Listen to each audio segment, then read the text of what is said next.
Hello everyone plus two second year राजनीति विज्ञान विषय आज आम सरपंच कार्यावली गुड़ी को लेख 3 मार्क प्रश्नर उत्तर को बुझा। यह हूँ प्रश्नर उत्तर। यही प्रश्न बोर्ड परीक्षा रे पढ़िले यही उत्तर को तुम लेखिकी आसब। ओके, प्रथम इंट्रोडक्शन 2 लाइन लिखब, तापर सरपंच जो कार्यगुड़िक रही से कार्यगुड़ी को गोटी गोटी कर लिखब, 1 नंबर 2 नंबर 3 नंबर पॉइंट दे। ओके, देख दोस्त, सरपंच कार्य कौन 3 मार्क प्रश्न पढ़िले तुम यही गोटे उत्तर को लिखब। सरपंच कार्यावली गुड़िक लेख प्रश्न पढ़िले यही गोटे उत्तर लिखब, किंबा सरपंच क्षमता एवं कार्य विषय संक्षिप्त टिप्पणी प्रदान कर 3 मार्क प्रश्न पढ़िले तुम यही गोटे उत्तर को लिखब। बुझीपार। बर्तमान आम यही प्रश्नर उत्तर को प्रथम बुझा, तापर बोर्ड परीक्षा रे कौन लिखा ताकू देखा। सरपंच ग्राम पंचायतर मुख्य। ग्राम पंचायतर शासन दायित्व तांको हस्तरे न्यस्त।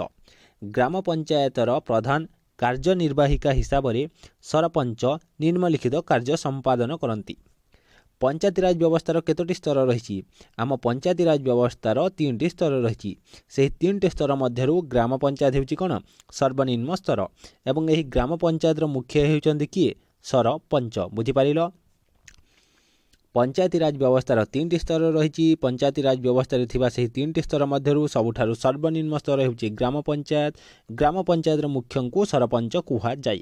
एवं गोटे ग्राम पंचायतर मुख्य किए? सरपंच। से गोटे ग्राम पंचायतर समस्त शासन दायित्व सरपंच हाथ में रही थाए। ग्राम पंचायतर प्रधान कार्यनिर्वाहिका हिसाब से सरपंच अनेक गुड़िए कार्य को संपादन करि थांती। वर्तमान आम सरपंचंकर कार्य को गोटी गोटी करी देखिबा। ओके, प्रथम कार्य देख। सरपंच ग्राम पंचायतर बैठक आह्वान करती और सही बैठक रे अध्यक्षता करती। ग्राम पंचायत बैठक रे आलोचित विषय उपरे निजर मतामत उपस्थापन करती। तमें तो जानिल ग्राम पंचायतर मुख्य होचंदी किए? सरपंच। सेथिपई ग्राम पंचायतर बैठक को आह्वान करिबा एवं सही बैठक रे अध्यक्षता करिबा हेउछि सरपंचक कार्य। एवं ग्राम पंचायतर बैठक रे जो विषय उपरे आलोचना करा जाए सही आलोचित होइथिबा विषय उपरे निजर मतामत को उपस्थापन करिबा किंबा निजर मतामत रखिबा हेउछि सरपंचक कार्य। 2 नंबर कार्य देख। ग्राम पंचायतर मुख्य भाव से ग्राम पंचायत बैठक रे गृहीत निष्पत्ति को कार्यकारी करांती। तमें तो जानिल ग्राम पंचायतर मुख्य होइछंती सरपंच। सेथिपई हाँ शुण, ग्राम पंचायतर मुख्य किए? सरपंच। ग्राम पंचायतर बैठक को आह्वान करिबा एवं सही बैठक रे अध्यक्षता करिबा हेउछि सरपंचक कार्य। एवं ग्राम पंचायतर सही बैठक रे जो निष्पत्ति गृहीत होइथाय बा जो निष्पत्ति निया जाई थाए से निष्पत्ति को कार्यकारी करिबा हेउछि सरपंचक कार्य। 3 नंबर कार्य। सरपंच ग्राम पंचायतर पांठीर प्रधान रक्षक अटंती। ग्राम पंचायतर समस्त अर्थ तांको जरिया रे देन नेन हुए। देख दोस्त, गोटे ग्राम पंचायत निज ग्राम पंचायतर उन्नतिमूलक कार्य पई राज्य सरकारक ठारू अर्थ आनी थाए। ओके, सही अर्थ कहा जरिया रे आसी थाए? सरपंच। सही अर्थ कहा जरिया रे आसी थाए? सरपंचक जरिया रे। एतद व्यतीत ग्राम पंचायतर पांठी और अर्थर प्रधान रक्षक हेउचंदी किए? सरपंच। Okay, next. सरपंच ग्राम पंचायत रे कार्य करुथुबा कर्मचारी माननकु नियंत्रण करंती। ग्राम पंचायतर प्रतिनिधि भावे से पंचायत समिति बैठक रे जोग दियंती। ग्राम पंचायतर मुख्य किए? सरपंच। सेथिपई ग्राम पंचायतर प्रतिनिधि भाव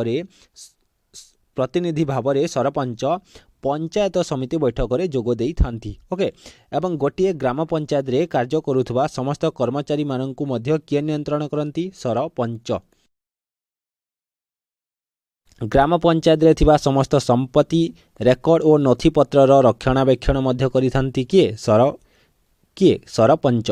एवं ग्राम पंचायतर शासन प्रक्रिया रे सरपंच एक प्रभावशाली भूमिका ग्रहण करिथांती।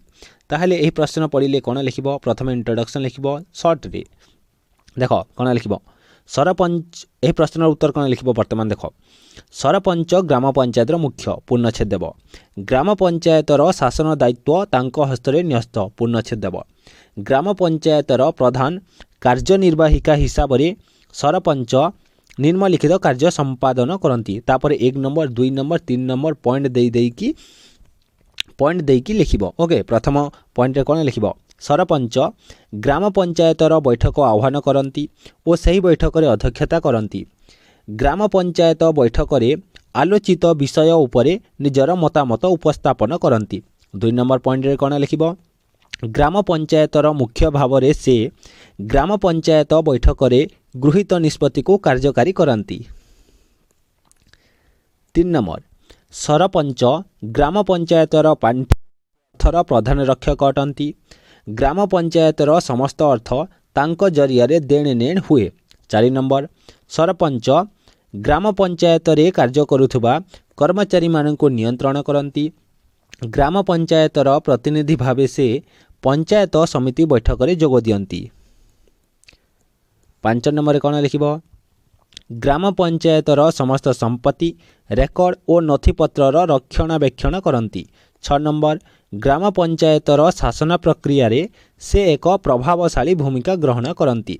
यह थिला एही प्रश्नर उत्तर। ओके एही प्रश्नर उत्तर को भल भाव देखिल भल भाव बुझिल। आशा करुछि क्लास तुमको भल लगी। क्लास जदि भल लगिला वीडियो को गोटे लाइक करी चैनल को सब्सक्राइब कर दियो एवं तुमर बेस्ट फ्रेंड को शेयर कर दियो। परवर्ती क्लास रे आमे कोन पढ़िबा परवर्ती क्लास रे आमे